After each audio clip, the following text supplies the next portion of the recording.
Hi, welcome to my special series, Juneteenth, How Far Have We Come Economically? In this series, I'll be exploring the current economic position of Black Americans and what we can do to improve it.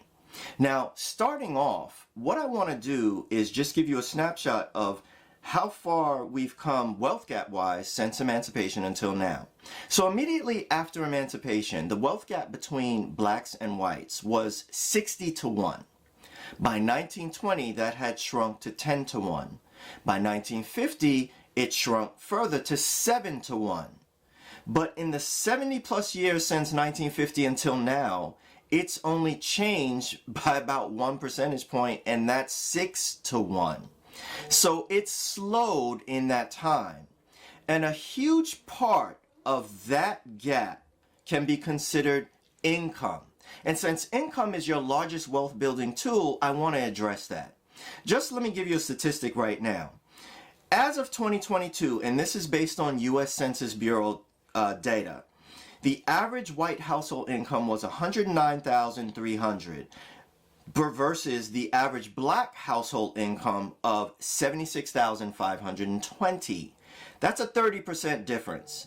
That's a huge chunk of money that can be contributed toward things like owning a home, investing for retirement, living the luxuries of life, just having breathing room margin from day to day. So, since that's so important, income, what can blacks do to grow their income and close that gap? See, first of all, we have to look at things differently. Number one, in our circle, what may be considered normal is not normal to white Americans. So they already have an advantage there. So you need to address who's in your circle, because that's probably who you're emulating, and think about what can you do to grow your circle and look outward and upward.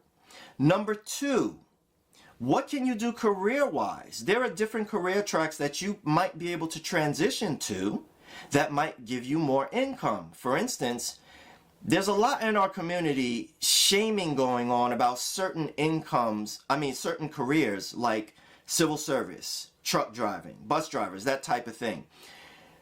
We need to change that dynamic because whites are doing those jobs and making six-figure incomes. So there's no shame that should be attached to it.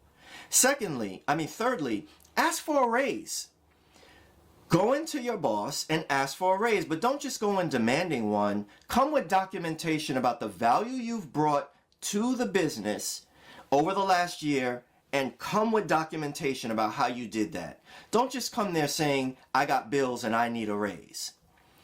Lastly, I want to talk to you about owning and running a business of your own. That will accelerate your income, because then not only do you have your income from your day job if you're just starting out a side hustle, then you're adding to that, and that tremendously increases your ability to stack away cash and direct that money toward wealth building things like investments and owning real estate. So that's it for today. Tomorrow I'm going to address a net worth and how that impacts the state of Black America today. So thank you for joining me for today's installment. I look forward to seeing you back again tomorrow. You have a great day. Take care, and I'll see you soon. Bye now.